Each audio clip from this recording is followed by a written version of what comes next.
So you need to do that. You know, I can't tell you how many times I have not had that problem. So thank Okay. Do you know what? We're just going live. We've been goofing around, and I'm just like, you know what? Kevin's really been around goofing long around enough. with voice filters. So I'm just going to go live, and hopefully we could catch some of that. So welcome, Keven, and welcome, ladies. Thank you. Thanks for having me. You are so welcome. You're so kind. Thank you so much for agreeing to come on with us. Okay, Keven, we're just going to jump straight into the chase. 1 year ago, you made that video. Over 40, you should start a YouTube channel. Now, that has been your most popular video. 1 year ago, 759,000 views. It's crazy. And that was at 20,000 subscribers 1 year ago. Today, as we know, you are on 121,000 subscribers. How did that happen? You know, I don't know. Seriously. So one thing, I'm going to be very honest. So I started YouTube in 2017. Sorry. It's a great interviewee, right? Clears his throat right as we start talking. I started YouTube in 2017. Ironically, the same year my position in television was finally eliminated. And I started YouTube. I wish I had some cool story for why I did it. I just started YouTube and just did stuff here and there. And it wasn't until I think it was around 2020, 2021. I can't remember the exact time. Yes, April 24, 2020. Oh, well, dang. You know me better than me. Oh, yes. I've been studying Stephen Bartlett and write some notes before the show. Yeah. But that's when, I mean, I had grown, I'd grown a little, but my channel got what I call audited during a conference, and a friend of mine ran the conference, and he said, hey, if you want, we're going to audit your channel. And I didn't, but I thought, yeah, why not? And so guys from vidIQ, and they were very kind, and they told me a lot of what I thought, but it was just good. And I thought, I either need to take this serious or not. So I really leaned into some more looking at search and stuff. And anyway, the channel grew here and there, but I was just kind of to a point. This takes me back to last year where I love creating, just absolutely, positively enjoy it. But I just kind of felt to create. Yeah. Yeah. And I kind of kept thinking, I don't know. What am I doing? And a friend of mine said, do you like doing tutorials? And I said, I do, but sometimes I don't want to. And I just started really thinking about, what to do. And I saw a couple of folks talking about over 40, and what clicked is that I had a conversation with Heather Torres, who used to work at Think Media. She was like the CEO, Sean is over it. And we were on a call, and she said, hey, Keven, I really think you need to lean into this age thing. And I'm like, really? Seriously? And so we started talking a little, and I have the email. I've shared it in a couple of videos. I emailed her back, and I said, I don't know. I just don't think. But that seed had been planted. And I talked to a couple other folks that were like, man, you really ought to do that. You have a lot of experience and blah, blah, blah. So I did a little research to see, well, what's the audience like?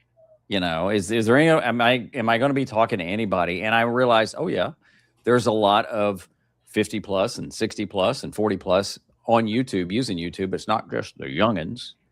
And I thought, I would like to be part of a community, because that's what I felt I was missing. And I thought, I'll just do the video. And so this is the truth. Like I say that like everything's going to be a lie, but seriously. I love the way you say that. You just go, honestly, guys, it's just a little emphasis, like real talk. Yeah. I got up that day. I'd been thinking about it, and I thought, just do the video. And I literally turned the camera on, no notes, just spoke from here and here, and just did it. And I did edit just a little of it out. And I remember thinking, yeah, there's no way I'm posting this. And I uploaded it, but I kept it. I had it scheduled. I took it off. Had it scheduled, took it off. And I was telling my wife, she was like, just put it out there. I think she was tired of me talking about it. Just put it out there. Yeah. So I finally just published it and moved on, thinking, oh, well, I guess I need to think of a Final Cut video to do or something, And all of a sudden it just starts getting a little traction. I'm like, okay. Yeah. Didn't see this happening. In fact, a friend of mine said, I hope you got something else planned. I'm like, well, I don't, but let me think about it. There's no plan B. Yeah. Yeah. So it was very different for me in so many ways. It was, I had edited. I mean, I love editing.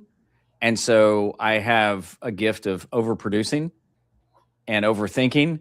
And so this was the very stripped down me of just kind of talking. And when I saw that clicked, I liked that. So that was just kind of the beginning of it. But no, if there was no like, okay, this will take off, and then here's what I'll do, and then here's what I'll do.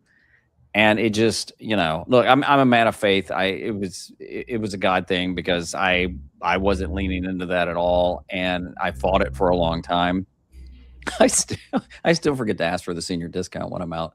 So I could have saved a lot of money. So, but I mean, that's a very long answer, but that's why I did it. And it's completely changed everything for me on YouTube. It's opened doors. And the cool thing is, there's a great community out there of older people, and it's been great. I still get a kick out of when somebody's like 29 and they apologize for watching the video and commenting.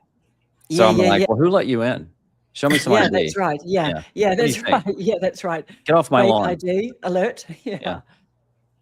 Yeah. So I was rewatching that video this morning, and I have to say, I really love, for someone, when you talk about how much you love editing, it really, really struck me just how, because what I do love is when people just use such little mild editing. They just use it so sparingly. And I don't know, I just think the whole thing was just perfect, because thank you. You've got all the toys, you know how to use it. And as you say, YouTube, at one stage, we're thinking, are you a Final Cut bro guy? I love that, actually, by the way. I wrote that down as a note. You know that person that you said, was it a friend of yours? Oh, yeah. Final Cut Dylan Bro. Bates, Final Cut Bro. What a channel name. What a channel name. Yeah. Genius. Yeah. I'm in a Discord group with Dylan and some other guys, and we told him, we said, well, you can't ever try DaVinci. You'd have to be the DaVinci dude, or or something like that, the Premiere Pal. So you're kind of stuck on that path. But I've learned so much from him. He's a good guy. Yeah. But I just thought how restrained it was, like your editing and that. For someone who how to use all the toys, the temptation is you can use too much, right? Yeah. It was hard to do that for me. I mean, I know people are like, oh, really hard, and it's like, well, but you have to understand. I mean, especially coming from a world of television where almost everything we did was in 30 seconds, and depending on what we did, like when I was at the Fox station, we would have the Super Bowl every 3 years because it rotates between networks. So my boss, the general manager, I was the creative director, and every year we would get a 30-second promo for the station in the Super Bowl, which meant the sales team couldn't sell it, and we would sell those for a lot of money on local. We would meet months in advance, planning out this 30-second promo. Of course, it would, we would have a plan to what happened after that. And then, we would spend days shooting it and editing it and tweaking it and committing it to death. And so, then you come into this and it's like, I'm just going to sit down and hit record and talk. And it's like, and again, I had to fight the temptation to even edit it more than I did. Of course. There's only a few cuts in there. There really, really is just a few cuts in there. Yeah. Still in the back of my mind, I'll catch myself sometimes going, well, I'll cut that out. And it's like, I clear my throat in videos now. I don't care. I just don't care. No. And who was that? The other podcast, is it Melissa? I want to remember her name that you were on with a couple of weeks ago. She does podcasts, and you guys were together talking about Marsh. Hey, what's her name? Meredith. Meredith Marsh. Yeah. Meredith Marsh. Yes. Meredith's so great. You guys, yeah. Oh my gosh, you guys, lovely interview together. Thank you. And you were both talking about like your little proof of humanness. That you're actually intentionally. You know what I mean? Yeah. Well, and so I've developed more stronger feelings about AI over the last year to month, and one, I don't think it's just going to be the answer to everything. I don't think it's going to take everybody's jobs. I think there will be people that will lean into it recklessly and assume that it has all the answers. But the one thing it won't have is your soul and your humanity. And, you know, if you have to ask it to forget the name of something, you know, which I can do I know. right in the middle of a video. I know. Yeah. So, I know. But, and I like watching videos where people are just talking and sharing. I just enjoy that. Yeah. So I think that was another reason I kind of felt drawn to it. And of course, I'm very humbled that people still watch it, still comment it, and still feel moved by it. I just think that's neat. Well, you know, YouTube needs to pay the bills. Google are trying to pay the bills over there. You know what I mean? So they're just going to keep that little racehorse in the race. Oh, yeah. Working for them. Yeah. And that's a great point. And I think people sometimes forget that, is that YouTube's a business. I do think it's the best platform out there, period, to learn on and create on. Far more tools than any other platform gives for people that, even if they don't want to make money, but to create and make money, but they're a business and they make money when people watch so they can sell ads, and they're not shy about that. So, you know, as long as you remember that, you know. And it's free. It's free to publish videos on YouTube. Oh, yeah. So it's a free market out here, right? Everyone get in there. All right. So I'm just going to be conscious of not like hogging your questions. So ladies, please just jump in with any questions, because you know that I can go chat a bit too quickly. So I'm just going to make space for you guys to have a chat with Keven. Well, I have a question. Yes. Of course, I have to clear my throat with Keven Kolbe's on the screen. I have a question, and this comes from a good friend to all of us. Her name is Debbie Sue, and her channel is Simply Debbie Sue. I asked my friends for a good question to ask you, Keven, and Debbie Sue suggested, and I love, years from now, what do you hope people will remember about you and your YouTube channel? I think that's a good question from Debbie Sue. That I had good hair. You know, oh, wow. That is a great question. If you need to ponder that and come back around, it's okay. No, I'll just make something up. Okay, that'll do. Yeah, I mean, you know, I don't think that far out. I really don't. I mean, here's the thing about YouTube is, you know, you can create things that will be seen months, years later. There was a guy that just commented on a video I did a year ago, and he's just like, how come I'm just now finding this? So the beauty is, if I'm putting something out there that helps one person just do something, if they can see like, well, that Willie Nelson looking dude, you know, he can do it, I can do it. Okay, then I'm good with that. So, you know, that's the thing. So nothing more than that. Thank you. I appreciate that. That's the first thing, actually. My husband just said Willie Nelson's little brother, like this dude, because my husband has got long hair that he wears back in a ponytail. So I love the way that you talk about your hair in your videos. Somewhere I want to believe that people go to Willie Nelson and go, dang, you look just like Keven Kolbe. Yeah, exactly. Exactly. Yeah. I've seen you somewhere before. Yeah. Are you on YouTube? And he's like, what? All right. We've got Simply Just Krista asking us, Keven, you mentioned that your life has changed since starting YouTube. Can you elaborate on a personal and business level? How so? Well, you know, from a business level, I've had some brand deals that maybe got a little bigger, but I want to say that with an asterisk, is that, you know, I was working with StreamYard when I had way under 1,000 subscribers. And the reason I think that's important is that a lot of sponsors, they're more interested in who you're connecting with and what you're talking about. They're not really looking at the analytics, and the ones that get caught up in that, they're probably not the ones you want to work with. And I say that with an asterisk. But my coaching, the coaching has really taken off because more and more people have, you know, booked a call, and which is really cool because you get to help people where they are. Mm-hmm. And it's, you know, it's opened up some other doors too for just doing some different things. You know, AdSense, which can come and go. You know, as the channel's grown, it's gone up some, but you know, it dips, and there's other niches that earn more, which I would never recommend somebody get into any type of niche just because it might earn more, because you just never know. But from a personal standpoint, it's just I've met more people because as the channel has grown and more people view it and continue to find it, they'll reach out to me in email, or I don't really do the socials that much anymore, but email or through the website or something like that. And I've been able to connect with some cool people that I would have never known. So things like that, other opportunities as well, just whether it's, like this. I mean, a year from now, a year ago, you guys would have okay, who's that dude? And so at least you wanted to have me on. And I don't say that in an arrogant way, but it's just opened up a lot of doors that way. And it's also given me, I think, more freedom to experiment more. Because it's easy when you're starting out, it's like, I've got to do everything right. And the reality of it is there's 1,000 different ways to do YouTube, and there's a lot of right things you can do, and there's a lot of wrong things, but there's no perfect way.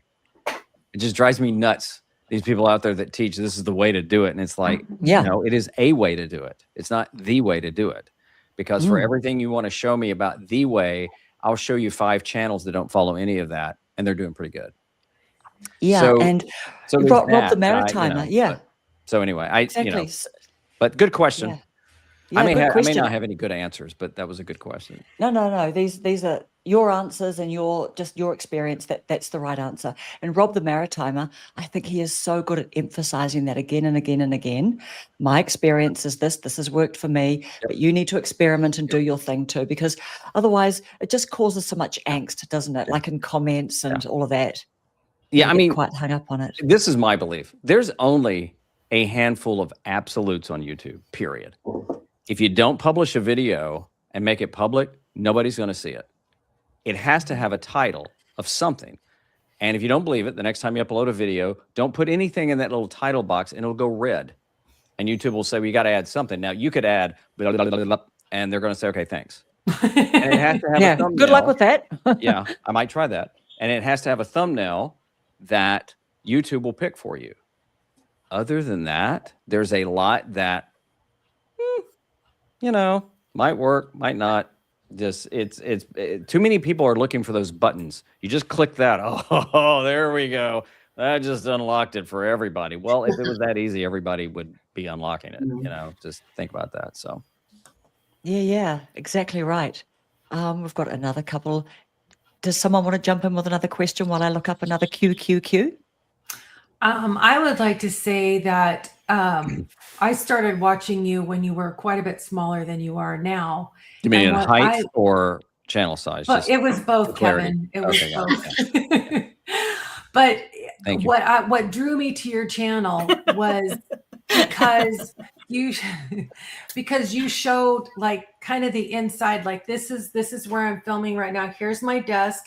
Here's my camera that's always here. Here's my mic that's always here. But you don't have to do this. You can use your phone. Yep. And I don't like to use my phone, but it made it okay to use the big equipment. I don't have big equipment, but big, fancy, expensive equipment, or back to your phone. Both of them work.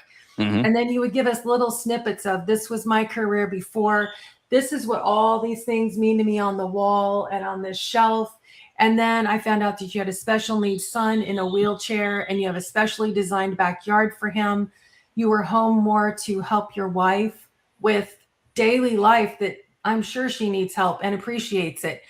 And it gave me the feeling of just wanting to know more, and seeing your success just keep growing and growing and growing. And you're really doing a lot right.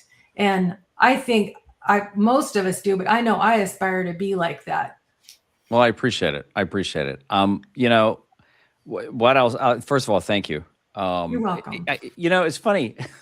It's always weird when somebody repeats back things you say and stuff like that. It's like, it's weird. I don't know. Not that you're weird. It's just, you never know. I'm weird. It's like, it is weird. Oh, okay. I'm weird. She's got 3 channels, and she's got a bird called Chloe that may well just jump onto her shoulder any minute now.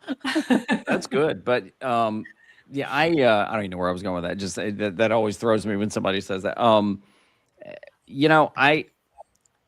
I get to do this. I don't have to do this. I get to do this. And it's fun. I do have a question though for you. Why don't you like using your phone? Because it's not very steady, and if I turn it landscape, I have to look off to the side for the camera instead of straight on. So it gets hard. Yeah. And I can see myself in my camera. I'm using the little Osmo Pocket most of the time, or the Action 5. I can't see myself. It's like, I forget I'm talking to the camera. And sometimes I have to edit out all the things that I'm like, squirrel distracted with, and then come back. And, so anyway, I think all of us know what we like in the creators we like to watch, but a lot of us are struggling to figure out what other people want from us that we can combine with what we want to create. And everybody is happy then, because it seems like 55 miles an hour down the freeway and just keep going with no stops, rather than going 90 and stopping at a rest stop. And you keep getting off. You just got to keep going. Just plug away, plug away. Well, and there's a balance there too. You've probably heard people talk about, doubling down on things that are working. And, if you look back on my videos, I was doing Final Cut Pro for a while. That's what I edit on. It's what I love. It's what I enjoy. And I had a guy that was a coach that said, YouTube, this goes back a few years. He said, YouTube sees you as a Final Cut Pro channel. That's all you need to do. And I thought, ugh. I mean, I don't, I love Dylan, but I don't want to just talk about Final Cut. I want to talk about other stuff. In fact, this will be an exclusive. Okay. So one of the things that there's a good friend of mine, I've had him on the channel, Eddie Field Guide to DIY. I pestered him enough to finally get on YouTube, and he's having a blast. But, I've told him before that there is a concern of mine that I've leaned too much into sharing things about YouTube. I don't share growth hacks because I just think that they're that. I do think there's some things that you can do to give your channel a chance to grow. But again, there's no absolute. But I like talking about other things. And so, you asked earlier, or one of the questions was, personally and professionally, how does this help? I feel like I have a little bit more of, I don't want to say permission, the opportunity to do some other things. If I reviewed the book I read called Reconnected and what it meant to me, if I talk about social media, if I talk about, the Giving Tuesday and things like that. And I'm okay with however that video does. I do like when people subscribe. I do like the views, but I'm trying to stay in a point where it's not just about that. And that can be hard as you're trying to grow. I do think there's a balance in what do people want to see and what can you help them with, but also not losing yourself in the process as well.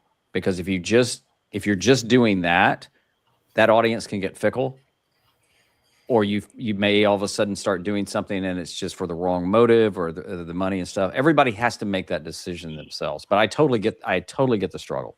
Period. It's real. Yeah. Yeah. And it's interesting too, because as you say, the temptation could be like you start out just by being yourself, and how it lands is how it lands, right? And you just sort of make videos what you're interested in making. But then it could be tempting that people are like, oh, shiny object over there. And, oh, I should follow the way that person's doing that, or the way that person's doing that. And then maybe the essence and what people liked about you is like slowly leaving the room. One body part at a time. And this is me. Heart first. Yeah, this is you. This is you. This is me. And there's people that don't like me, and that's fine. That's okay. I mean, if you also if you're trying to please everybody, it's a losing game. It just is. I mean, there's people that they don't like it, whatever. They're the armchair critic who's never uploaded a video, but yet they know everything. It's like, okay, fine, whatever. They've got a cartoon avatar profile picture, no videos published. We've got Phil from What's Up Boomer. Keven, what are your feelings about lives on YouTube today, presently? Oh, I look, it drives me nuts that I don't live stream as much as I did. Not that I was not like my friend Nick Nimmin, who goes live for hours every Saturday. But I love going live. It's with our lifestyle right now and our young son, it's just hard to sometimes schedule that. And I've had to cancel a couple and it drives me nuts. I think live is a fantastic way to go. In fact, there's a video I'm releasing next week, a little plug about all these types of videos you can do. And I talk about live streaming and that, not because I wrote a book. I did, shameless plug, but yeah. Live, I think live is continuing to grow. I do think, from what I can tell, YouTube it's almost like they didn't, but they got so fanatical about shorts, which I can't stand, that it's like, oh, they kind of forgot the live streamers over here. And you can always tell when a platform is bothered by another platform because they start reacting to that. With all the drama on Twitch right now, I think that's why YouTube is like going, oh, dang, that's right. We have live streaming. We had it first. Okay, so live streaming is great. They're adding more tools. It is a good way to create. I sometimes recommend it to people that I'm coaching if they've never created something, is just try live, at least get it out of your system and do it. But yeah, tons of opportunity, different ways of doing it, but give it a shot. Yeah, totally. I love your name too. Dawn. What's up, Boomer? What's up, Boomer? It's a great name. Dawn, did you have a question that you wanted to ask while I look under our QQQs? I want to apologize for being late. For one thing, I got the time mixed up. I was thinking it was going to be 3:30 my time. And then I came home and I turned on the computer and I saw you guys. I was like, oh my God. That's okay. You're a good girl. After, so don't worry about it. Okay. Yeah. What time did you guys actually start? About half an hour ago, but you're all good. You're all good, girl. Okay. I'm just kind of in awe right now. I'm just listening to you guys. Keven nice one. He's big time. So yeah. I'm sure I've got a million questions, but my mind went blank. No, that's all good. All right. So we've got Dora from Explorer Dora. Keven, if you could start your YouTube over, knowing what you know now, what videos would you be producing, or would it be just like your channel is? Whew, that's a good question. I can tell you what I would do, and I talk about this in a couple of upcoming videos. Ironically, if I were starting over now, knowing what I know, I would only be using my iPhone. I love gear. I've probably sold more gear than I have. I've had, I don't know how many gimbals and use them once or twice and like, well, why did I buy that? I have a drone. A bit fluffy, like. Yeah.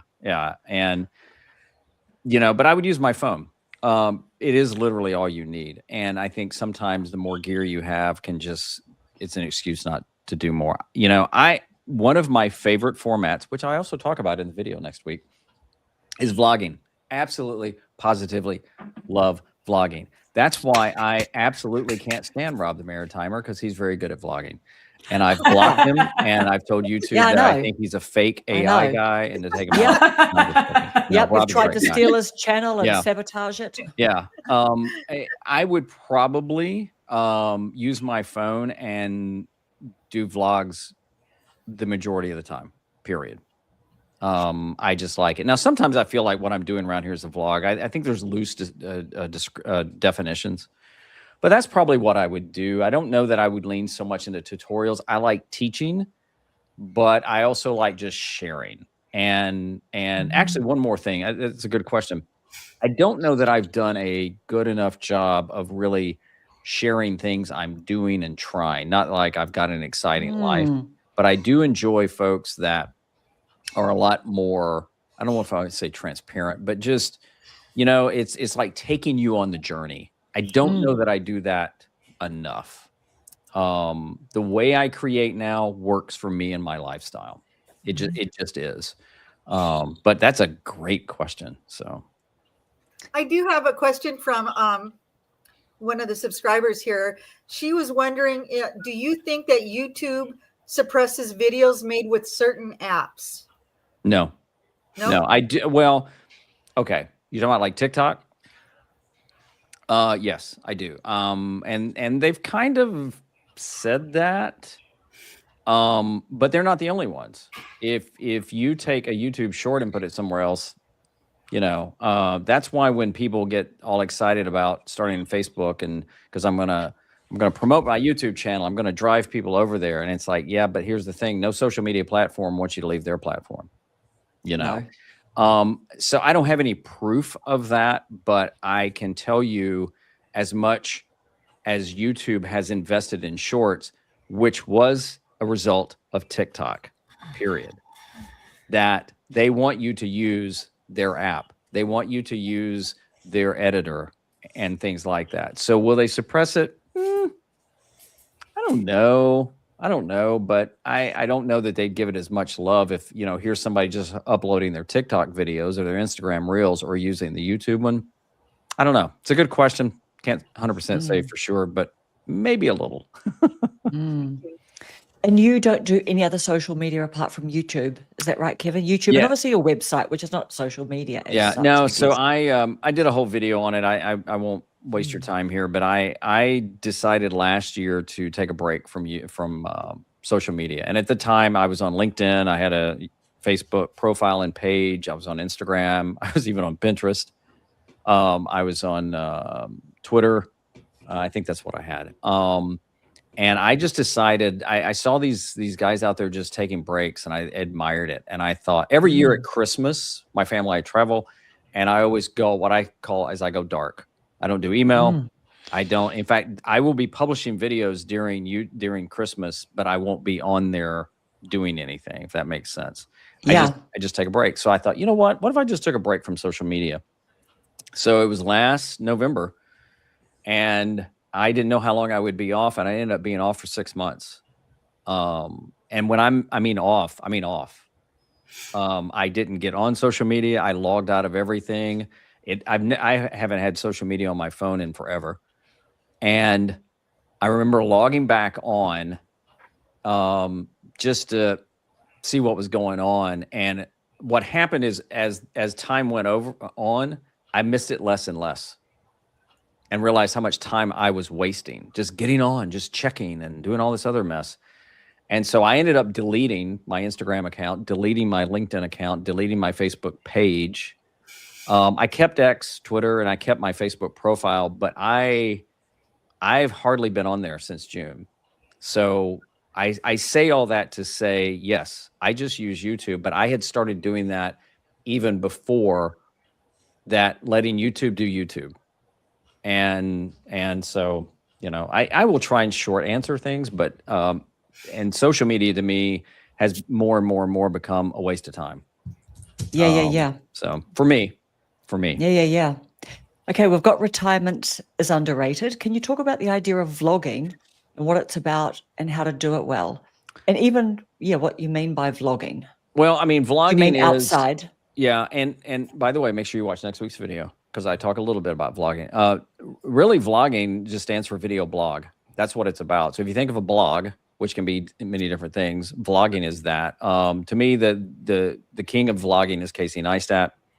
It's just great. You can tell stories, but vlogging to me is kind of that slice of life. It's more kind of in the moment. They're not usually overproduced. When I say overproduced, like a ton of graphics and like this and things, I think vlogging can be good for certain type of things. Traveling, when people travel, that's great. There's a guy that does, he goes shopping at Costco and he does vlogs about it, and it's just kind of like that more in the moment type of thing. How to do it well, I think you got to find your own style. I think if you're talking about traveling and you're in scenic places, you definitely want to show something. If it's just you talking about the scenic places, nothing wrong with that. But as far as doing it well, I would just say making sure people can hear you and see your enjoyment if it's about that. And if you've never tried it and you're curious, try it. Definitely. Now, here's a great question, another great question for you. So, Catherine, my channel is directed towards seniors, but the things I talk about could be for anyone I wonder if YouTube doesn't know what to do with me. Well, YouTube. So that's a great question. YouTube knows a lot more about your video than we think. When you're uploading your video, it's reading it like frame by frame. It knows everything in your video. It knows what you're talking about. Otherwise, it wouldn't be able to spit out a transcript. That's pretty dang accurate. So it knows a lot about it. But YouTube also needs data to say, well, who might need this? Because again, YouTube is about the viewer. What might the viewer want? If you notice something about when I kind of leaned into the over 40, I was very overt. Is that the word? I was very overt about being over 40. If you look at a lot of videos for those several months, I'm saying things like, please, I'm saying things like, hey, if you're over 40, if you're over 40, hey, if you're over 40, if you're over 40. Now, I'm going to tell you something right here. Here's the second scoop. You ready? Lean in, everybody. Okay. If you look at a lot of what I was talking about, it could apply to a 30-year-old, to a 20-year-old. Yeah. But I directed it to over 40 because also talking about shared similarities in most families. As we are older, we may have families, or some of us have grandkids. I don't. I've been through job loss. So there's those things that all of a sudden people go, oh, yeah, I've experienced that. A 21-year-old is not going to know what it's like to, have raised 3 kids, been through the workforce and stuff like that. So I did also think about that. I share that to say I wanted to make sure that YouTube knew that I wanted to talk to people over 40.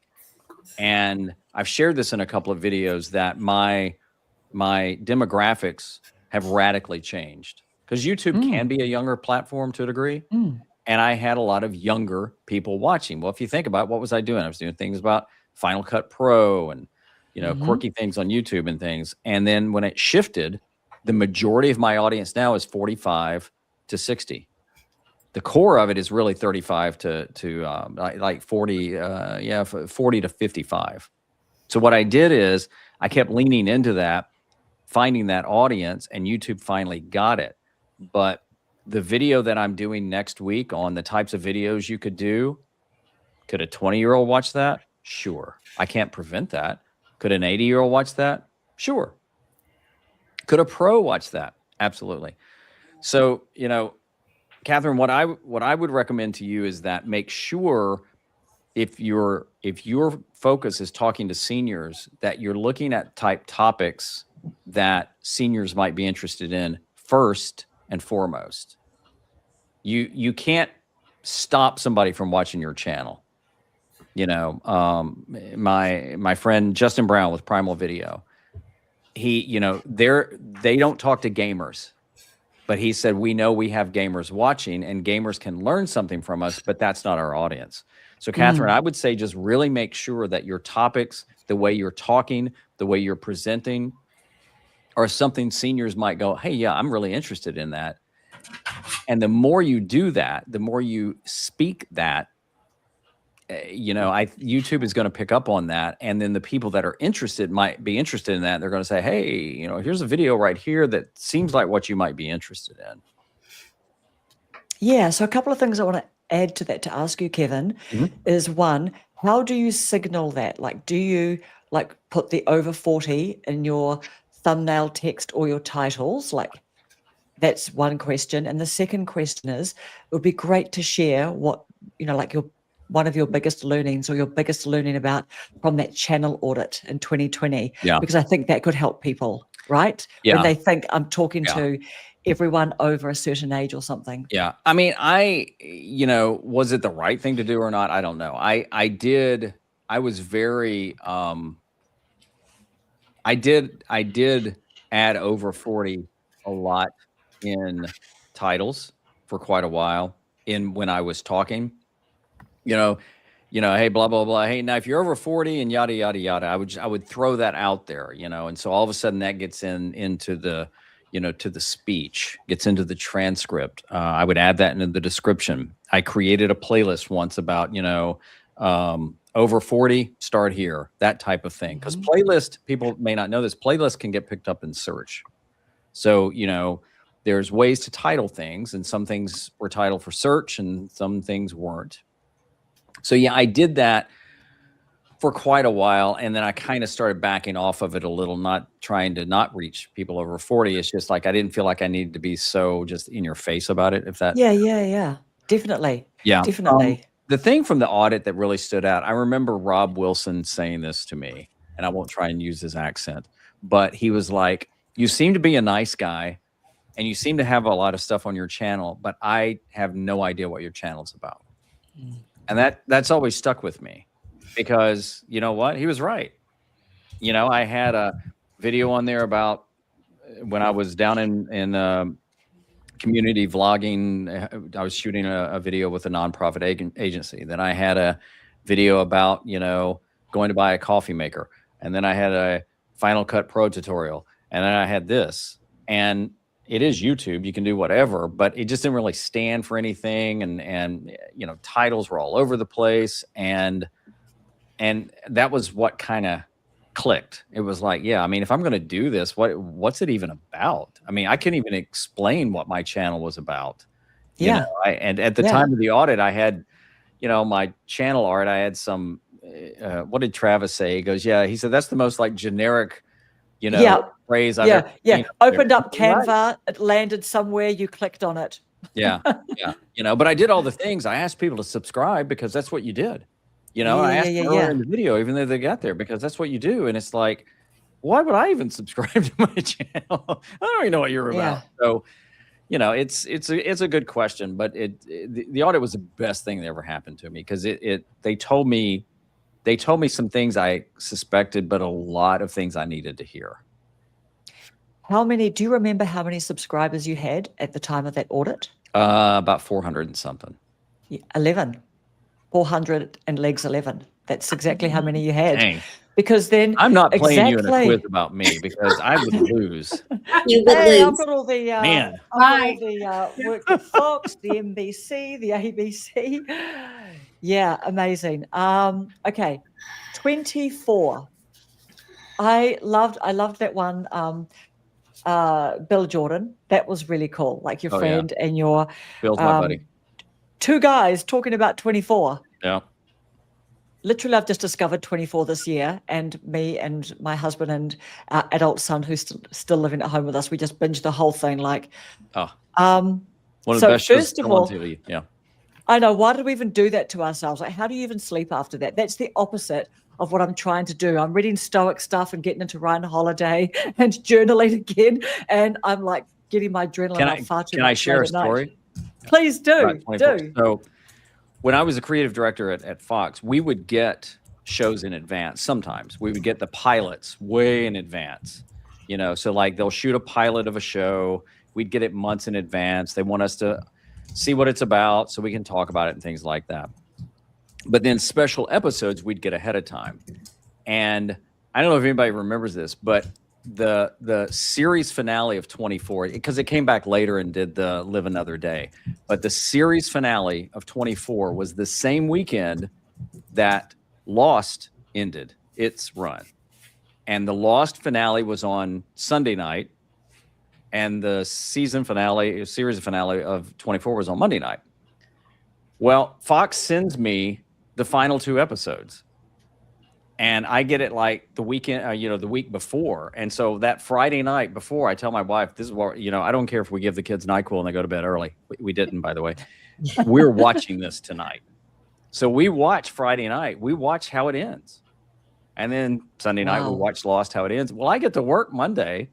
I can't even tell my team. I can't talk about it because it hadn't aired that night. And I'm like, oh, man, it's going to be good. So we watched it again that night like we hadn't watched it. But anyway, I don't know. I just always thought that was funny. It's like, oh, I got to see something before anybody else. I know. Yeah. And then I couldn't talk about it the whole day. Yeah. Yeah. The movie, is that what's coming out? Is that the latest update? What I have read is that Kiefer, I say that like we're friends. I know, Kiefer, yeah. Kiefer and is it Howard Gordon, one of the front showrunners, that they have been working on something that, of course, I guess Kiefer has to give it a green light, because they tried to do a season without Kiefer and it was horrible, absolutely horrible. Why would you? And I personally think they'll do another probably limited run. Now, the way things are going on streaming, I could see though it going on streaming. You know, it may not be on broadcast. Would Apple pick it up? Would Peacock? I don't know, because that Hulu, that's kind of the way it goes. But yeah, I think there's a good chance we'll probably see something else. I hope. Oh my goodness. Why do you think that show, why do you love it so much? Why do you think it's so successful? Well, if you think about it, it did something that had never been done on television, because if you haven't watched 24, every episode was done in real time in an hour. So every season was 24 episodes, because, season 2 might start like at 11 p.m., but by the time it got to the end of the season, it would be clicking down to 11 p.m. again. So if you ever go watch 24, watch carefully when they go to a commercial break. Even if you're watching on streaming and there's no breaks in there, they even account for the commercial breaks in the clock ticking down and ticking back up. There was nothing like that ever done. I know. And like we kept on talking about that as we were watching it and understanding it all. We just kept on remarking on that. You had these different storylines happening at the same time in there, which you have to do from a story perspective. And they would be doing the split screen. So why Jack Bauer was doing something over here, Chloe would be doing something here, and there was the terrorist over here.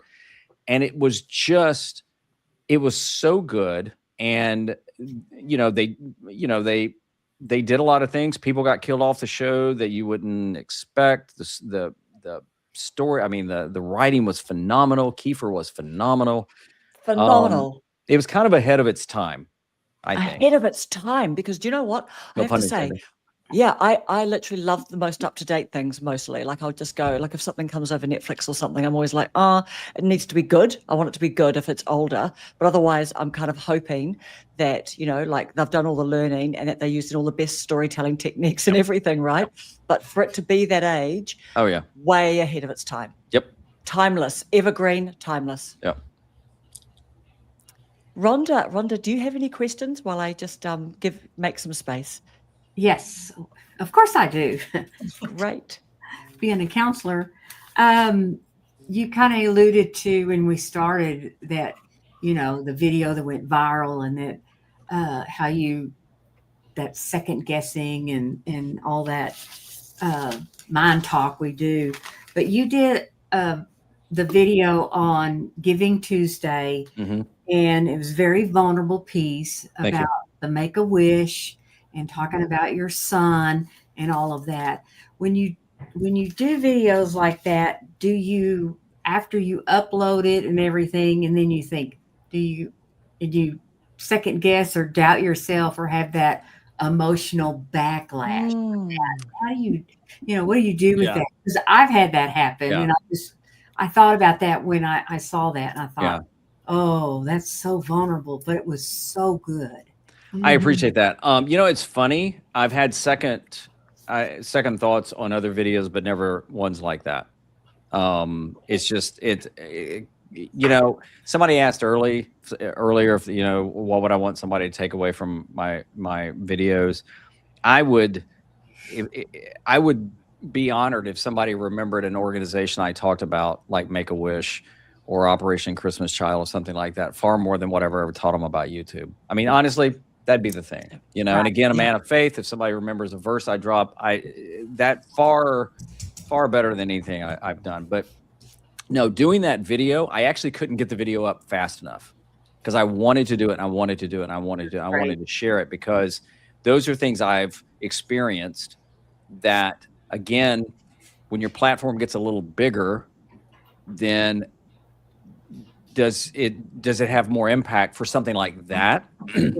Yeah. But to shift though, there's a video I did not too long ago. I think it was like something like, do you need a new iPhone or something like that? And here's the irony. That's right. Do you really need a new iPhone? Yeah. Here's the irony. I just kind of felt it that day. I just felt it. I got tired of seeing all these videos about, here's the new iPhone. Get it. I love iPhone. And I thought, so I just did it. And as soon as it was over, I uploaded it, and I'm like, so I scheduled it, and I took it to private, and I thought, I'm not going to run that thing. And I was talking to a friend of mine. He was like, why? And I said, I don't know. So again, and so that morning I watched it again back, and I'm like, it sounds so arrogant. I'm like, it's not that bad. Yeah. So, and then I thought, okay, Kevin, what do you tell people? Put it out there. I'm like, okay, this is me having a conversation with myself. It's very boring. Yeah. And so I thought, just publish it. So yeah, there are those videos occasionally where it's like, I always hope, first of all, when people go, I don't get any views. I'm sorry. I haven't seen the video that's been up any amount of time that's never had at least one view. So that's right. That. And, that's you may not get as many views as you think you deserve or want. I don't deserve any views. I don't deserve subscribers. I'm always honored when somebody watches it and comments. But I do put things up there, and there's ones that it's like, oh, well, we'll see what this one does. And that one maybe does well. And the other one, you put more time into it. And it's like, well, that's a dud. Or those that take time. I've done a couple of videos on that were flatline for like a year, and all of a sudden, boop, pops up. I don't know. I didn't change anything. So, I don't know if I'm answering your question, but the Giving Tuesday to me was like, why would I not do that? And I temper my expectations because I know it's timely, but it's also going to live there. And you know what? If somebody finds it 6 months from now, those organizations are still in need of people. And but no, that one doesn't bother me at all. I have uploaded stuff and then it's published and I'm like, oh, dang it. I left a point out, or I forgot to say that. And you know what? That's an opportunity for another video. I don't even beat myself up now. It's like, whatever. Just do another video. Good point. Yeah. Get over yourself, Kevin. Do another video. Yeah, that's right. The fastest way to get over yourself is just to make another dang video. That's right. No, the fastest way to get over yourself is put your videos out there for the public to see. That's how you get over yourself. Yeah. You think you're all that? Yeah, just publish a video. Yeah, I know. You think you're all that? Yeah. Publish you think video. You'll watch some Robert Greene and he'll tell you you're not. Yeah. Yeah. Dawn, did you have a question? Yeah, I did. Sheila from, I don't know if you guys watch her. She has a great channel, Laugh Lines and Life Lessons. She's amazing. She's got a great channel. But she had this question and she said, it feels like the larger she gets, the more clicky YouTube becomes. Do you think YouTube has clicks? And if you're not a cool kid like you, Kevin, is there still space here? Okay, first of all, I ain't a cool kid. I didn't hang with the cool kids either in school. I got beat up by the cool kids. Can it be clicky? Yeah, it can be. I mean, but what is it? I think there are some creators. So what I'm going to say is I also try not to focus on, but I do think there are some creators that seem to be the go-to for anything. For whatever reason, I don't know. Some people just latch onto other people. But as far as clicky, no. I mean, I would say the majority of, I hate to say my viewers, I don't own them, but you know what I'm getting at. My viewers, I may never meet. But, if somebody feels like I'm talking to them, then I feel like I'm kind of doing my job and connecting because that's what I'm trying to do. Like right now, I'm looking at you, talking to you. But yeah, I mean, I don't know. I just don't worry about stuff like that because you can't control it. You can't control who's going to watch your videos, period. You can try and target it down, but I'm in a Discord group with a few people, like I mentioned, Dylan Bates. We all edit on Final Cut. They're great guys. There's some guys in there with some mega huge channels, and there's some guys in there with smaller channels, and we're just in there to support each other. Period. Nice. So I don't know. I that may not answered it, but if there's a click, I'm not in it. How about that? Okay, one more. Can I ask one more, Karen? Of course you can. Of course you can. Jump in, guys. This one's from Diana, and she has a lovely channel also, Lonely in Truth. And she's still building her channel, but she's got close to 4,000. Oh, cool. That's great. Yeah, she's really coming up. She said that she realized that her shorts didn't count towards monetizing. She was a bit crushed, and she feels like she's starting all over. She's trying to do long form now, but she fears that her subs got used to doing shorts. Did she delay her growth by starting out doing shorts and then transferring over to doing long form? Well, you know, you have to go back to why you want to do that's YouTube. what grew her channel, was the short. Well, but here, okay, so I don't like shorts, period. I just don't like. I like wearing shorts in the summer, cargo shorts, but I don't like watching shorts or creating shorts. I had them on my channel. I didn't delete them, as I said in the title, but I unlisted them all. I don't ever plan to bring them back. For me, shorts do nothing to build community. They do nothing to build any type of connection. They're all about the view. And YouTube, even several months ago, changed the way the views are calculated, where I joke you can almost get a view now. And there's two different views now. If you go into your shorts analysis and your analytics, you know, there's like the casual view, and then there's the real view, and it's like, what?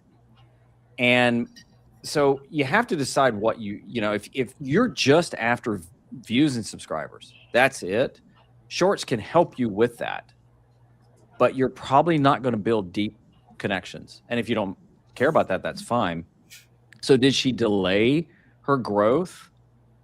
Well, I mean, as much as YouTube wants to tell us and get us to believe, there's very little correlation between short viewers and long viewers. Doesn't mean that people don't watch shorts and longs, but most don't. They just don't. And I think there are maybe some ways to do shorts. I don't want to say the right way to do it, but you know, what I would say to her is that if she needs to figure out, I think ultimately what she wants to do her channel for, what she wants it for, you know, and then let that kind of drive it, not because, you know, getting a lot of views and subs can be very intoxicating, but it may not lead to anything. And she may do more longs now, and it's like, wow, I've got fewer people watching, but it may be the right people, you know. So I think you have to make that decision. I just don't think they commingle like YouTube wants us to believe. So yeah, because every platform wants to have a bite of every single pie, don't they? Yeah. That's what they want to do. Yeah. And here's the thing. I'm sorry. Go ahead. No, I didn't mean. No, you go. No, you well, go. You know, experimenting should never be looked at like I made a mistake. You know, we'll go back. Somebody asked about live streaming. You know, well, I can't guarantee you live streaming is going to work, but just try live streaming. Maybe you go and like, I hate it. Ooh, I like that. Try shorts. Try podcast. Try it all. At any point, one of my favorite things that Colin Samir, one of my favorite channels, said when they hit 100,000 subscribers, they still didn't know what they wanted to do. And I'm like, okay, then there's hope for me. Yeah. What do I want to do? Who do I want to be when I grow up? Yeah, I mean, I've launched things that didn't work. It's you know, and in television, you know, we would quote fail miserably on things that we put a lot of money behind. Fox would launch shows that would last 1 or 2 episodes. Yeah. You just never know till you try. So it's not always about failing. It's about learning something about yourself, about the audience, whatever. Yeah. Focus on the inputs, right? Yeah. Yeah. All right. We have got a couple of rapid fire final questions for you, Keven. And by the way, just because I don't like shorts, if you like shorts, that's great for you. I'll pray for totally. you. Yeah, totally right. Yeah. Literally, I thought to myself, should I ask you about shorts? And I thought, no, because we might have a bun fight in the chat. No, that's fine. Look, that's fine. I stand by what I believe and what I think about them. And yes. All right. What's your favorite coffee? Dark, strong, black. Okay, so that's for anyone. If you ever bump into Keven, remember dark, strong, black coffee is what he likes. If you could have a gigantic billboard anywhere with anything on it, what would it say and why? I hate shorts. Yeah, exactly. Yeah, like Bart Simpson, shorts. It would say something like, oh man, a giant billboard anywhere. Well, what about? I've got an idea. I'd probably say something like, hey, don't blame me. I was born with this face. I don't know. Exactly, and hair. Yeah, because you love to talk about your hair. What about your bumper? When you were talking about the bumper sticker stuff before, the fastest way to not enjoy something is if it becomes a job. I loved that when I heard you say that in one of your videos. Okay, what is an unusual habit or absurd thing that you love? Oh man, I've laughed a lot at funerals, which is not cool. But everyone doesn't want to do that, but it happens. No, it you feels so just think of good. something that's in the moment, and it's like, okay, I probably shouldn't be laughing about this, but absurd things I enjoy. Okay, well, I can tell you one of my favorite sandwiches that still to this day just grosses my wife out. I love peanut butter and mustard sandwiches. Ugh. Ew. There you go. Yeah, we just lost half the audience. Good night, everybody. Okay, people are currently throwing up in their mouths between the ooze. And okay. and here's the thing: people will say that's horrible. Paula, I saw your reaction first. Have you tried it? Paula, you're knocking it, Paula. Yeah. You haven't even Have you tried it? No. I have not tried it, nor do I plan to. Yeah. And I recently just discovered yogurt with peanut butter is really good too. Wow. That I would eat. There you go. What is that? Yogurt with peanut butter. I've read about it somewhere, and I'm like, I'll try it. I'm like, okay, this is actually pretty good. Okay. There's also peanut butter and onions and peanut butter and pickles. Okay, now see, that's just gross. Somebody mute Eva's mic. I mean, that's just yeah. Moderation. Past your bedtime. Go on. Go. Yeah. Peanut butter and anything, right? Peanut butter is life. What is one thing that you're currently excited about?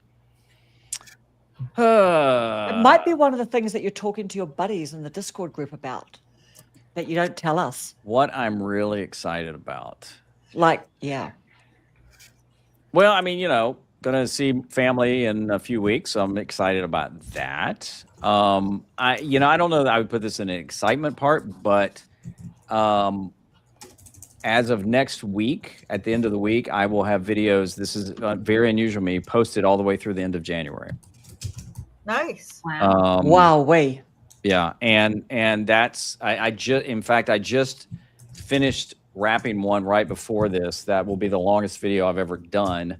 It's a little over 2 hours. It's a compilation of things. So I'll be curious to see how that does.